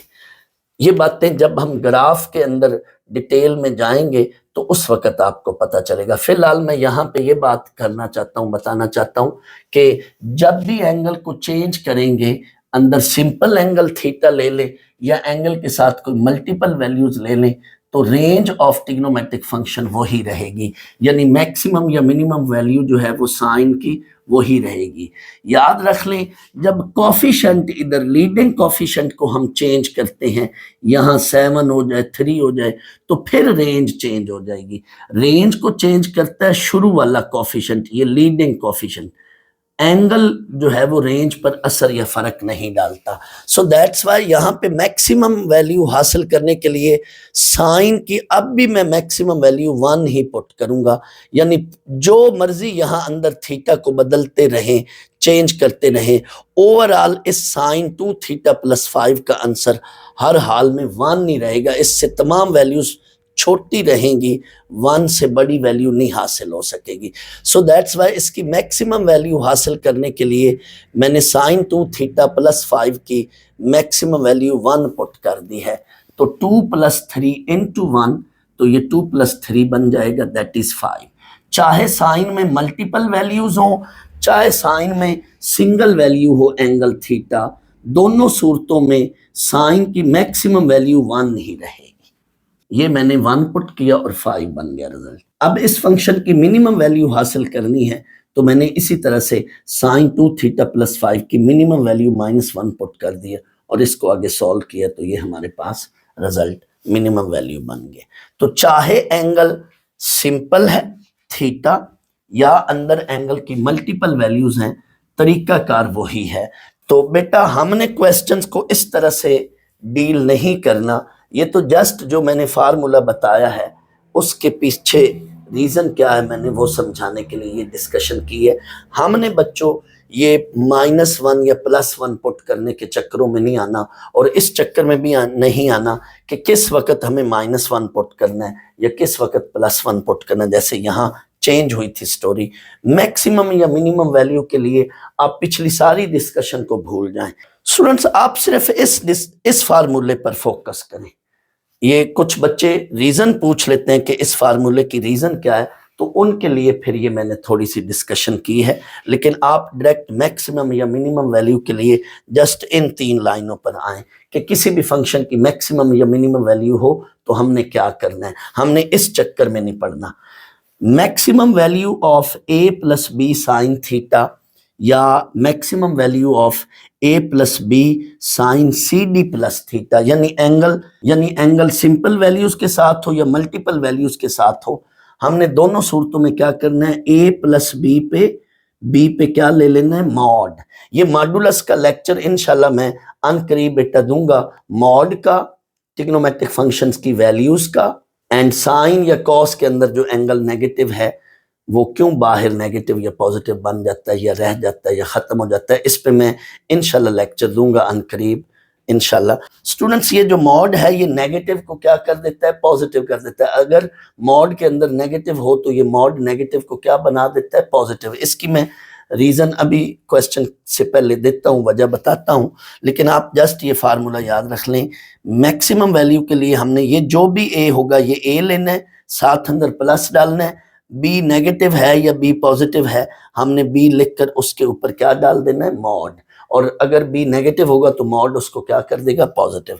एंड हम मिनिमम वैल्यू के लिए क्या करेंगे, a माइनस बी मॉड कर लेंगे। मैक्सिमम वैल्यू के लिए यहाँ अंदर प्लस, जबकि मिनिमम वैल्यू के लिए यहाँ अंदर क्या करेंगे, माइनस। स्टूडेंट्स ये डिस्कशन तो साइन के लिए मैंने की है, बट कोसाइन के लिए भी सेम यही डिस्कशन है, यानी फंक्शन कॉस की फॉर्म में हो चाहे यूं हो चाहे यूं हो, क्योंकि उसकी सेम डिस्कशन इसलिए वही है कि उसकी भी रेंज यही डोमेन और रेंज, साइन कॉस दोनों की डोमेन रेंज सेम है। दैट्स वाई साइन हो या कॉस हो उन सब की मैक्सिमम या मिनिमम वैल्यू निकालने का यही तरीका है, चाहे कॉस हो चाहे साइन हो, दोनों की मैक्सिमम या मिनिमम वैल्यू का यही फार्मूला है। बच्चों आपकी बुक में मैक्सिमम वैल्यू को उन्होंने कैपिटल एम से नाम इसको दिया हुआ है मैक्सिमम वैल्यू का, और मिनिमम वैल्यू को उन्होंने स्मॉल एम से नाम दिया हुआ है। लेकिन ज़रूरत नहीं है ये कैपिटल एम लिखने से या स्मॉल एम लिखने से कोई फ़र्क या असर नहीं पड़ेगा, ये कोई पक्का नाम इनका नहीं है। उन्होंने जस्ट मैक्सिमम में भी शुरू वाला लेटर एम है, मिनिमम में भी शुरू वाला लेटर एम है, तो उन्होंने मैक्सिमम वैल्यू के लिए कैपिटल एम ले लिया है और मिनिमम वैल्यू के लिए उन्होंने स्मॉल एम ले लिया है। लेकिन इसकी ज़रूरत नहीं है, मैं आपको क्वेश्चंस के अंदर बता दूंगा कि ये कैपिटल एम या मिनिमम एम उन्होंने नाम लिया हुआ है, लेकिन इसकी ज़रूरत नहीं है बच्चों इस फार्मूले में ये जो मैक्सिमम या मिनिमम हम निकालने का फार्मूला ये लगा रहे हैं, बना रहे हैं, तो इसमें ये बी पर मॉड डालने की क्या वजह है? कभी आपने सोचा है कि ये बी पर जो मॉड है इसके डालने का क्या मकसद या क्या वजह है? बताएं, शाबाश। स्टूडेंट्स मैं बी पर मॉड डालने का मकसद या बी पर मॉड डालने की वजह इंशाल्लाह मैं थोड़ी देर बाद जब मैं मॉडुलस की डेफिनेशन करवाऊंगा, मॉडुलस ऑफ ए नंबर की, तो उसके बाद मैं इस पे मॉड डालने की वजह या सबब बताऊंगा, मकसद बताऊंगा कि ये बी पर जो है ये हम मॉड क्यों ले रहे हैं। एक्सरसाइज 9.1 का अब हम क्वेश्चन नंबर 1 करते हैं। क्वेश्चन नंबर 1 में हमें कहा जा रहा है find maximum and minimum values of the following trigonometric function. मैं पहले सेकंड पार्ट करवा रहा हूँ, फिर फर्स्ट पार्ट करवाऊंगा। सेकंड पार्ट में ये फंक्शन हमें दिया गया है और वो कहता है इसकी मैक्सिमम या मिनिमम वैल्यू निकाले। हमने हमेशा बच्चों मैक्सिमम या मिनिमम वैल्यू के लिए ये वाले फार्मूले लगाने हैं। इसके लिए हमें ए और बी की ज़रूरत पड़ रही है। तो इस गिवन एक्सप्रेशन में देखें, इस गिवन फंक्शन में देखें, तो ये जो शुरू वाली वैल्यू होगी उसको हमने हमेशा ए रखना है, और जो साइन के साथ कोफिशिएंट होगा उसको हमने हमेशा बी रखना है। साइन या कॉस जो भी यहाँ फंक्शन होगा उसके साथ ये जो कोफिशिएंट है उसको बी वैल्यू नाम देना है। ये जनरल फॉर्म से आपने सामने कंपेयर भी कर सकते हैं, A plus B sine theta since लिखकर, या ये ना भी लिखें, आपको बच्चों भूल जाता है कि जनरल एक्सप्रेशन क्या है, इसलिए इसको सामने ना भी रखें। आपने जस्ट याद यूं रखना है कि ये जो शुरू वाली वैल्यू है यानी जो कांस्टेंट है जिसके साथ कोई वेरिएबल नहीं है, प्योर जो कांस्टेंट है उसको मैंने ए वैल्यू नाम देनी है, और साइन कॉस के साथ जो कोफिशिएंट होगा उसको मैंने बी वैल्यू नाम देना है। ये जो शुरू वाली वैल्यू है ये कांस्टेंट वैल्यू यानी इधर कोई वेरिएबल जिसके साथ नहीं है, ये वाली वैल्यू इसको हमने ए नाम देना है, और साइन कॉस के साथ ये जो कोफिशिएंट होगा उसको हमने बी नाम देना है। जनरल फॉर्म लिखने की ज़रूरत ही नहीं है, वो कभी आपको जनरल फॉर्म भूल भी सकती है। बस आप इतना याद रखें, पहली वैल्यू को ए नाम देना है और दूसरी वैल्यू जो साइन कॉस के साथ होगा उसको नाम बी वैल्यू देना है। हाँ, अगर नेगेटिव है तो यहाँ बी के साथ आगे नेगेटिव रखना है, अगर यहाँ अंदर पॉजिटिव है तो फिर बी के साथ पॉजिटिव लिखना है। अब आपने क्या करना है, फार्मूला लिखना है। Maximum value of given function, इसको मैंने 1 नाम दिया, आपकी मर्जी है यहाँ पे आप फिर ये 1 साथ लिखें या ना लिखें। मैक्सिमम वैल्यू ऑफ गिवन लिख लें या सिर्फ मैक्सिमम वैल्यू लिख लें या मैक्सिमम वैल्यू ऑफ 1 लिख लें, तीनों में से जो मर्जी नाम वैल्यू लिख लें, तीनों में से जो मर्जी लिख लें, कोई मसला नहीं। तो a plus B mod, a की वैल्यू 2/3, b की वैल्यू -1/3, उस पे मॉड। स्टूडेंट्स, नेगेटिव का मॉड पॉजिटिव हो जाता है, ये मैं अभी थोड़ी देर बाद रीजन आपको बताऊंगा कि नेगेटिव का मॉड क्यों पॉजिटिव हो जाता है। तो नेगेटिव का मॉड ये पॉजिटिव वैल्यू बन गई। अब आप इसको सॉल्व कर लो बेटा, इसका एलसीएम लो या कैलकुलेटर से डायरेक्ट सॉल्व कर लो, रिजल्ट अल्टीमेटली क्या बनेगा, 1।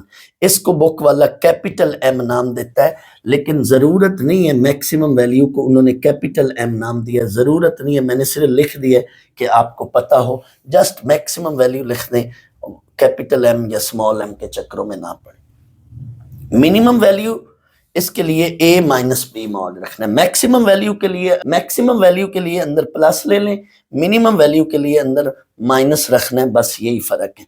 a माइनस बी मॉड, तो a की वैल्यू माइनस b की वैल्यू, b की वैल्यू पर मॉड। ये मॉड नेगेटिव को क्या कर देगा, पॉजिटिव, लेकिन ये वाला नेगेटिव जो बाहर है मॉड के वो रहेगा। इसको बच्चों सॉल्व कर लें तो अल्टीमेटली रिजल्ट 1/3 आएगा। इसको स्मॉल m नाम दिया हुआ है, ज़रूरत नहीं है कैपिटल M या स्मॉल m नाम देने की। ये हमारा सिंपल रिजल्ट आ गया। जस्ट आपने ये फार्मूला याद रखने हैं, मैक्सिमम के लिए a plus B mod, minimum के लिए a minus B mod.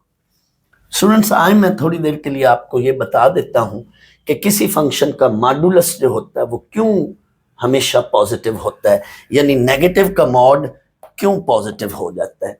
Students, absolute value या मॉडुलस वैल्यू ऑफ फंक्शन को समझाने के लिए मैं आपको एक जुगाड़ बता देता हूँ, एक टोटका बता देता हूँ।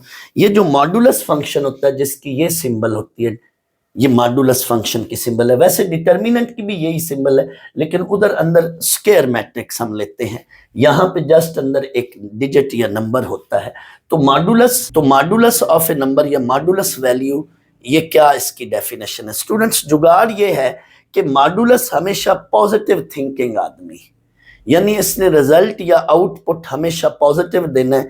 इसको इनपुट जो मर्जी दें, चाहे इनपुट नेगेटिव दें चाहे इनपुट पॉजिटिव दें, ये पॉजिटिव सोच का आदमी है, इसने रिजल्ट आपको हमेशा पॉजिटिव देना है। Modulus is positive thinking person, ये पॉजिटिव सोचता है। ये टोटका आपने याद रखना है। अब आए एक्चुअल में डेफिनेशन क्या है। किसी भी नंबर का मॉड ये पॉजिटिव बाहर डाल देगा और अंदर वही x लेगा जब वो नंबर इटसेल्फ क्या होगा, पॉजिटिव को मैंने ग्रेटर देन 0 लिखा। मॉड बाहर पॉजिटिव डाल देगा अगर अंदर वाला नंबर ये वाला खुद पॉजिटिव हो, एंड मॉड बाहर नेगेटिव डाल देगा अगर अंदर वाला नंबर खुद ये जो x है ये क्या हो, नेगेटिव हो। लो जी, अब आपको इशारा मिल गया। क्या मतलब, आए फॉर एग्जाम्पल 3 का मॉड, ये क्या होगी वैल्यू, 3 का मॉड, इसका आंसर क्या होगा। अब इस पे ऊपर वाली डेफिनेशन लागू होगी, क्योंकि अंदर वाला नंबर क्या है, पॉजिटिव है। जब अंदर वाला नंबर पॉजिटिव होगा, मॉड के अंदर वाला नंबर, तो मॉड क्या करेगा, बाहर पॉजिटिव डालेगा और अंदर वही वाली वैल्यू, ये डेफिनेशन। अब पॉजिटिव इनटू अंदर यही 3, तो ये तो ऑलरेडी पॉजिटिव है, तो ये रिजल्ट क्या हो गया, पॉजिटिव। अब इसका आंसर या इसका रिजल्ट क्या होगा। अब इस -3 मॉड पर ये वाली डेफिनेशन लागू होगी। क्यों, क्योंकि अंदर वाला नंबर क्या है, नेगेटिव है। जब अंदर वाला नंबर नेगेटिव होगा तो ये वाली डेफिनेशन होगी क्या, इन दैट सिचुएशन, जब अंदर वाला नंबर नेगेटिव हो तो मॉड बाहर क्या डालेगा, ब्रैकेट के बाहर नेगेटिव डालेगा, और यही अंदर वाली वैल्यू लिख देनी है, माइनस इंटू माइनस प्लस।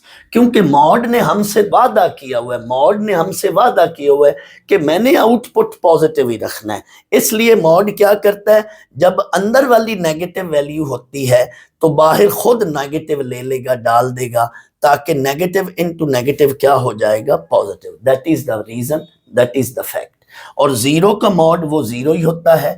बाज राइटर यहाँ पे बेटा ये जो है x ग्रेटर और इक्वल टू 0, ये वाली डेफिनेशन ले लेते हैं। तो जीरो, जब x खुद जीरो होगा तो जीरो का मॉड जीरो, लेकिन x पॉजिटिव होगा तो उसका मॉड पॉजिटिव, जब x नेगेटिव होगा तो उसका मॉड भी पॉजिटिव, आउटपुट पॉजिटिव होगा। क्योंकि मॉड जब नेगेटिव है तो, क्योंकि नंबर जब नेगेटिव है तो मॉड खुद बाहर नेगेटिव डालेगा और वही आगे x की वैल्यू, ये वाली वही वैल्यू इधर लिख देगा, यही वैल्यू इधर लिख देगा। पॉजिटिव है तो पॉजिटिव, नेगेटिव है तो इधर नेगेटिव, लेकिन बाहर वाला नेगेटिव उसको क्या कर देगा, पॉजिटिव। ये रिजल्ट बन जाता है, आप देख लें। तो अब आपको यकीनन समझ आ गई होगी, आज से ऑनवर्ड आपको ये नहीं भूलेगा कि why the mod of negative value result is positive. तो आज स्टूडेंट, जैसा कि मैंने थोड़ी देर पहले कहा था कि मैं बी पर मॉड डालने की वजह या मकसद बताऊंगा, लेकिन उससे पहले चूंकि आपको मॉडुलस की डेफिनेशन का पता हो, मॉडुलस ऑफ ए नंबर का, कि मॉडुलस ऑफ ए नंबर क्या होता है, तो वो चूंकि मैंने आपको बता लिया है। अब आए बी पर मॉड डालने की वजह या मकसद क्या है, ये मैं बताता हूँ। स्टूडेंट्स, आपने देखा कि जब ये 2 + 3 sin थीटा था तो आपको ये फौरन क्लिक कर गई चीज कि मैक्सिमम वैल्यू के लिए हम साइन थीटा की 1 वैल्यू पुट कर लें, क्योंकि साइन थीटा की जो मैक्सिमम वैल्यू है वो 1 है। तो उसकी साइन थीटा की वैल्यू 1 पुट करने से maximum value of sine theta की वैल्यू वो हमने 1 पुट की, तो हमें इस गिवन फंक्शन की मैक्सिमम वैल्यू मिल गई। और जब इस गिवन फंक्शन की मिनिमम वैल्यू हमने निकालनी थी तो हमने साइन थीटा की मिनिमम वैल्यू जो है वो -1 पुट की, तो हमें साइन थीटा की मिनिमम वैल्यू -1 पुट करने से हमें गिवन फंक्शन की ये मिनिमम वैल्यू मिल गई। आप इन दोनों का कंपैरिजन कर लें, इसमें 5 मैक्सिमम वैल्यू होगी और ये -1 क्या है, मिनिमम वैल्यू होगी। बट यहाँ पे आपको रिवर्स काम करना पड़ा, यहाँ पे आपको सोचना पड़ा, उलट चलना पड़ा। लिहाजा हमने ये देखा कि ये जो कॉफिशिएंट है साइन थीटा का, ये जब पॉजिटिव होता है तो हमें फौरन आसान हो जाता है मैक्सिमम या मिनिमम वैल्यू निकालना।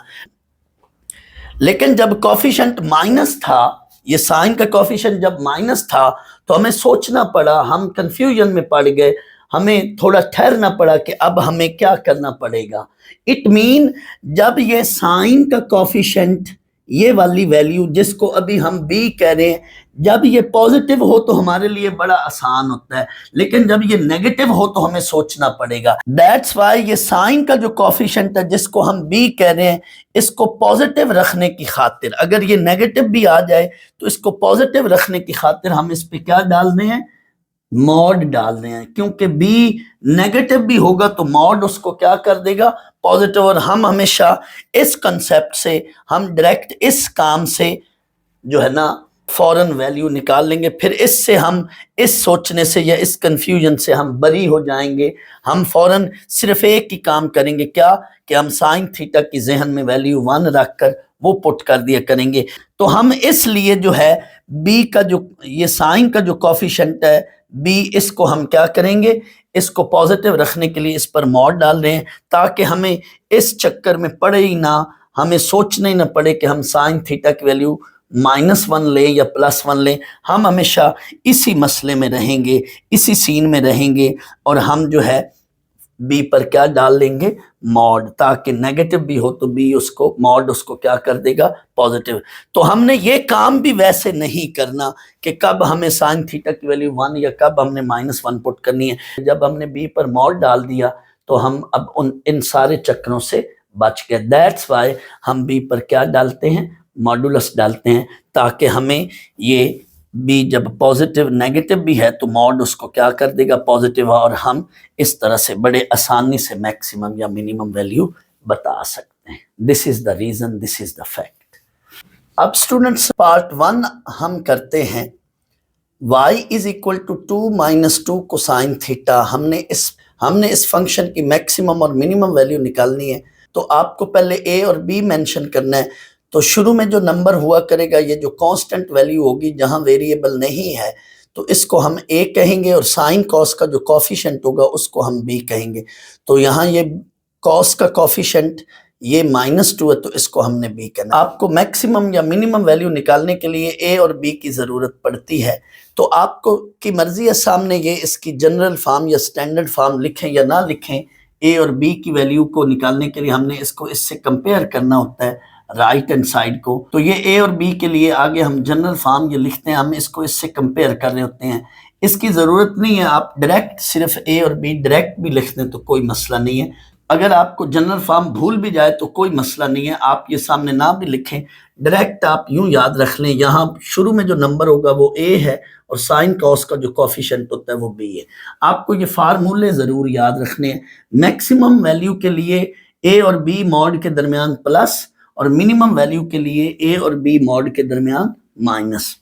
मैक्सिमम का ये फार्मूला है। गिवन को 1 कहकर आपने मैक्सिमम वैल्यू ऑफ 1 लिखी, a प्लस b मॉड, पहले जनरल फार्मूला, फिर उसमें वैल्यूज पुट कर दें, हमारे पास ये आंसर आएगा 4। Minimum value of 1 that is a minus b mod. 1 भी नाम आप ना दें, just maximum value and minimum value लिख दें। अंडरस्टूड है, आप इसकी मैक्सिमम या मिनिमम वैल्यू निकाल लें। कोई बच्चा अगर इस गिवन इक्वेशन को 1 ना भी नाम दे कोई मसला नहीं है, डायरेक्ट आपने रिजल्ट्स लिखने हैं।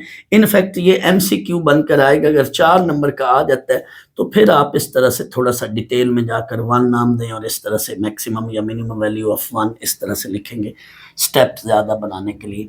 अब मिनिमम वैल्यू के लिए आप क्या करेंगे, a माइनस b मॉड, तो 2 माइनस -2 का मॉड, नेगेटिव का मॉड पॉजिटिव हो जाता है, अभी मैंने बताया था। तो ये 2 - 2 दैट इज 0, ये हमारे पास आंसर आ गया। Maximum value 4, minimum value 0। अब ये हमारे पास थर्ड पार्ट देखें, ये वैल्यू है। इसमें स्टूडेंट्स ये वाली फॉर्म बन रही है, यानी एंगल के अंदर मल्टीपल वैल्यूज आ गई हैं। लेकिन एंगल की मल्टीपल वैल्यूज हो या एंगल की सिंपल वैल्यू हो, आपको मैंने बताया हुआ है, सिंपल वैल्यू हो एंगल की या मल्टीपल वैल्यू हो, सारों के लिए यही फार्मूला है। इसकी वजह मैंने अभी आर्टिकल में बता दी थी।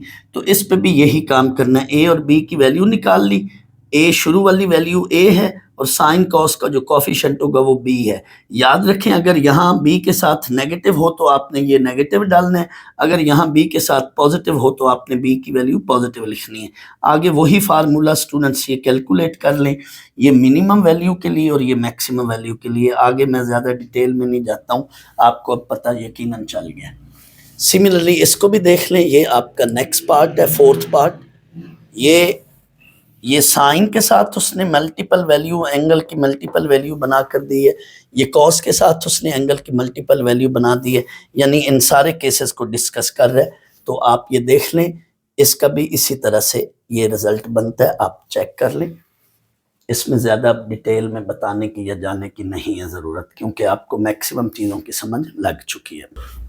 क्वेश्चन 2 में हमें कह रहा है find the maximum and minimum value of the following reciprocal trigonometric functions. Students, ये ट्रिग्नोमेट्रिक फंक्शंस का रेसिप्रोकल दिया गया है। यहाँ पे ये लफ्ज़ रेसिप्रोकल ना भी कहता, सिर्फ यूं कह देता find the value of the following trigonometric functions, तो भी कोई मसला नहीं था, क्योंकि हमें पता है कि ये रेसिप्रोकल फॉर्म में फंक्शंस हैं। बहरहाल उसने और आपके लिए आसान कर दिया, उसने खुद बोल दिया कि रेसिप्रोकल फॉर्म में है। तो ये इनकी मैक्सिमम या मिनिमम वैल्यू निकालनी है। तो ऐसे प्रॉब्लम में हमने क्या करना है स्टूडेंट्स, गिवन वैल्यू को, गिवन फंक्शन को लेट ए नाम कर हमने क्या करना है, डिनोमिनेटर को अलग से लेट या सपोज कर लें, क्योंकि हम इसकी पहले a प्लस बी मॉड और इसकी हम a minus B mod values निकाल कर फिर गिवन फंक्शन की मैक्सिमम या मिनिमम वैल्यू निकालेंगे। मैं अभी क्वेश्चन के अंदर ये बात समझाता या कराता हूँ। स्टूडेंट्स हमने डिनोमिनेटर को अलग से लेट कर लिया, यहां से अब हमने a और b की वैल्यू निकाल ली, बता दी a की वैल्यू 4 है और b की वैल्यू 3 है। यहाँ पे अभी हम इसकी मैक्सिमम या मिनिमम वैल्यू नहीं निकालते हैं, हम क्या करते हैं a प्लस बी मॉड की वैल्यू निकालते हैं, वो हमें 7 बनी, and a minus B mod की वैल्यू बनाई हमने, वो 1 बनी। स्टूडेंट्स बट हमने तो इस फंक्शन की मैक्सिमम या मिनिमम वैल्यू निकालनी है, जबकि अभी तो हमने ये 7 और 1 ये डिनोमिनेटर की वैल्यू बनाई है। अब हम इनका क्या करेंगे, इन वैल्यूज का रेसिप्रोकल लेंगे, क्योंकि हमने 1 ओवर डैट करना है, क्योंकि गिवन जो फंक्शन है वो 1 ओवर दिस फॉर्म में है, ये जो चीज़ है उधर डिनोमिनेटर में है। तो ये जो हमने इनकी वैल्यूज बनाई हैं, अभी हम इनको मैक्सिमम या मिनिमम अभी नहीं डिसाइड करते, हम उस गिवन की मैक्सिमम या मिनिमम वैल्यू डिसाइड करेंगे। दैट्स वाई अब हम इनका क्या कर ले रहे हैं, रेसिप्रोकल ले रहे हैं, ताकि इसमें चले जाएं, इस फॉर्म में चले जाएं। अब बच्चों इनका हमने रेसिप्रोकल लिया, ये जो दो वैल्यूज आई हैं ये उस फंक्शन की वैल्यूज होंगी, और इनमें से जरूर एक वैल्यू मैक्सिमम होगी और एक वैल्यू क्या होगी, मिनिमम होगी। अभी हम इन दोनों को देखते हैं, 1/7 और 1 आपको क्लियर कट पता चल रहा है कि ये 1 बड़ी वैल्यू है, हाईएस्ट वैल्यू, और 1/7 क्या होगी, मिनिमम वैल्यू होगी, किसकी, इस गिवन की, क्योंकि इनकी वैल्यूज को निकालकर हमने उसका क्या ले लिया, रेसिप्रोकल। तो आए स्टूडेंट्स, आपने एंड पे लिखना है, सो इनमें से जो बड़ी वैल्यू है वो आपकी मैक्सिमम वैल्यू हो जाएगी इसकी, और इनमें से जो छोटी वैल्यू है वो इस गिवन फंक्शन की क्या हो जाएगी, minimum value. So maximum value of a that is 1 and minimum value of a given a that is 1/7। Students बाज लोग इसको यहाँ पे पहले मैक्सिमम और मिनिमम कहते हैं, फिर रेसिप्रोकल के बाद गिवन की मैक्सिमम या मिनिमम वैल्यू बनाते या डिसाइड करते हैं। कोई ज़रूरत नहीं है, आपने जस्ट जब रेसिप्रोकल फॉर्म आ जाए तो आपने पहले मैक्सिमम या मिनिमम नहीं कहना, आपने जस्ट इन चीज़ों को पहले इसको निकाल लें, फिर उनका ले लें रेसिप्रोकल, रेसिप्रोकल्स पे जाकर फिर आपने उसमें से जो बड़ी वैल्यू होगी वो गिवन की मैक्सिमम वैल्यू कह दें, और उनमें से जो छोटी वैल्यू होगी वो गिवन की मिनिमम वैल्यू कह दें। अंडरस्टूड हो गया कि आपने गिवन की मैक्सिमम और मिनिमम वैल्यू निकाल ली। अब आगे इसको भी देख लें, सेम यही पैटर्न है, सेम यही स्टोरी है। डिनोमिनेटर को अलग से लेट या सपोज कर लें, या कंसीडर लफ्ज लिख लें, जो मर्जी लफ्ज लिख लें, सपोज, लेट या कंसीडर। अब इसमें ए और बी आपने फाइंड आउट कर लिया, पहले आप a प्लस बी मॉड बना लें, फिर आप a माइनस बी मॉड बना लें, इनके ये फाइनल रिजल्ट्स बना लिए आपने। अब इनका क्या लोगे, रेसिप्रोकल, क्योंकि आपने उस गिवन की मैक्सिमम या मिनिमम वैल्यू बतानी है, तो आपने इनका रेसिप्रोकल ले लिया, रेसिप्रोकल ये बने। अब आपको क्या करना है, इनमें से दोनों में से देखना है मैक्सिमम वैल्यू कौन सी और मिनिमम वैल्यू कौन सी है। स्टूडेंट्स जब पॉजिटिव और नेगेटिव का कंपैरिजन आ जाए तो अंडरस्टूड है, पॉजिटिव वैल्यू मैक्सिमम होगी और नेगेटिव वैल्यू मिनिमम होगी। लेकिन दोनों वैल्यूज जब पॉजिटिव हों, अभी तो यहाँ पे 1 था ना, लेकिन 1 ना होता, इधर 1 की बजाय 1/3 होता और ये 1/7 होता, तो फिर बच्चों आप कैलकुलेट कर लें, कैलकुलेटर से इनको देख लें, इनमें से जो बड़ी वैल्यू होगी उसको आपने मैक्सिमम वैल्यू कह लेना है, और जो लोएस्ट वैल्यू या छोटी वैल्यू होगी उसको आपने मिनिमम वैल्यू कह लेना है। लेकिन जब एक नेगेटिव और एक पॉजिटिव हो तो फिर तो सीधा सीधा पॉजिटिव को मैक्सिमम और नेगेटिव को मिनिमम वैल्यू। पार्ट 3 और पार्ट 4 बिल्कुल उन्हीं लाइंस पर होगा जैसे पार्ट 1 और 2 हमने किया है, सिर्फ फर्क क्या है, यहाँ पे नीचे मल्टीपल एंगल उसने बना दिया है। तो मल्टीपल एंगल भी हो तो उससे हमें असर या फर्क नहीं पड़ेगा, हमारे पास सारों का सेम पैटर्न या सेम मेथड होता है। तो इसमें हमने उसी तरह से डिनोमिनेटर को अलग से लेट या सपोज कर लें आप, ए की वैल्यू ये है और बी की ये वैल्यू है। हम पहले डिनोमिनेटर के लिहाज से a प्लस बी मॉड और a माइनस बी मॉड बनाएंगे, ये a प्लस बी मॉड और a माइनस बी मॉड की वैल्यू बन गई। अब बच्चों इनके हमने रेसिप्रोकल ले लेने हैं, ये रेसिप्रोकल्स बन गए। अब इन रेसिप्रोकल्स में से जो बड़ी वैल्यू होगी वो हमारी गिवन की मैक्सिमम वैल्यू बन जाएगी, और जो छोटी वैल्यू होगी वो हमारे पास गिवन की छोटी वैल्यू बन जाएगी, मिनिमम वैल्यू बन जाएगी। तो ये हमारे पास मैक्सिमम और मिनिमम वैल्यू बन गई। फोर्थ पार्ट देख लें, बिल्कुल इन्हीं लाइंस के साथ है, सिर्फ मल्टीपल एंगल्स हैं यहाँ पे और कोई फर्क नहीं है, पार्ट 1 2 की तरह ही है। तो डिनोमिनेटर को आपने अलग से लेट कर लिया और ये हमारे पास ए है और ये हमारे पास बी है। यहाँ पे लफ्ज़ मैंने कंसिडर लिखा है, आप लेट लिख लो, सपोज लिख लो या कंसिडर लिख लो, जो मर्जी आप लिख लो, उससे कोई फ़र्क नहीं पड़ेगा। आपने a प्लस बी मॉड और a माइनस बी मॉड की वैल्यू निकाल ली। अब बच्चों ये दोनों का आपने आगे रेसिप्रोकल ले लिया, ये दोनों पॉजिटिव वैल्यूज हैं। जब आपको ऐसे पॉजिटिव वैल्यू के साथ कंफ्यूजन हो रही हो कि कौन सी बड़ी या कौन सी छोटी वैल्यू है, तो बच्चों आप कैलकुलेटर से डेसिमल फॉर्म बना लो और आपको गैस हो जाएगा कि कौन सी बड़ी और कौन सी छोटी वैल्यू, कैलकुलेटर से देख लो।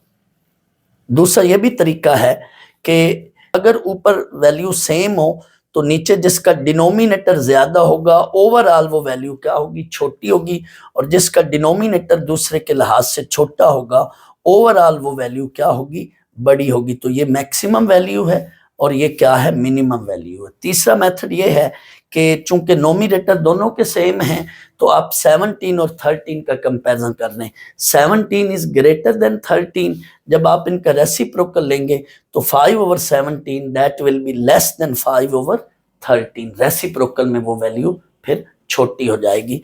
तो तीसरा ये मेथड है कि ये वैल्यू छोटी होगी और ये वैल्यू क्या है, बड़ी होगी। सो मैक्सिमम और मिनिमम वैल्यू हमने निकाल ली।